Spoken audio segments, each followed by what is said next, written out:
বাংলাদেশের বাজার ব্যবস্থা বলে এখন আর কিছু নাই।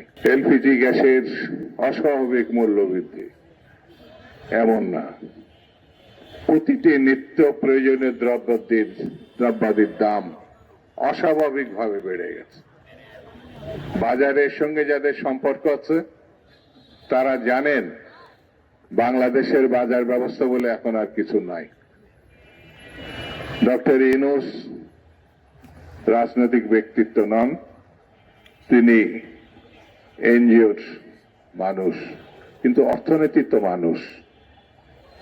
মানুষের দুঃখ কষ্ট অভাব অভিযোগ এই সম্বন্ধে তো তার একটা ধারণা থাকার কথা। তারপরেও আমরা সেই জিনিসটা বর্তমান সরকারের কাছে প্রত্যাশা করলেও তার মীমাংসা আমরা পাচ্ছি না।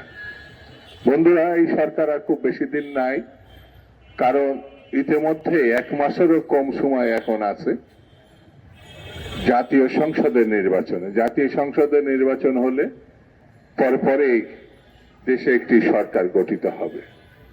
এই সরকার যদি দেশপ্রেমিক হয়, সেই সরকার যদি মানুষের অনুভূতি ধরতে পারে, তাহলেই দেশ সমৃদ্ধিশালী হবে, বহিঃশত্রুর হাত থেকে রক্ষা পাবে, স্বাধীনতা এবং গণতন্ত্র রক্ষা পাবে।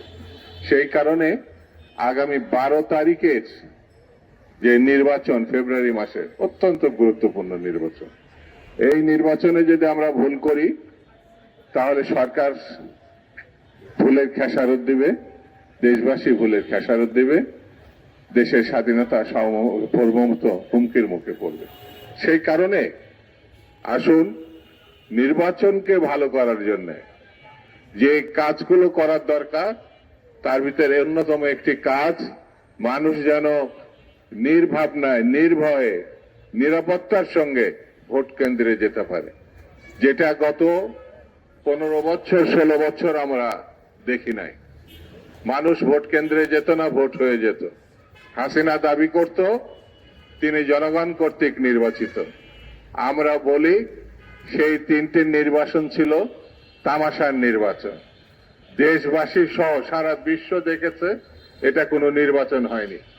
একমাত্র শেখ হাসিনা আর তার প্রিয় বন্ধু মোদি বা ভারত, তারা শুধু এই নির্বাচনকে অনুমোদন করেছে।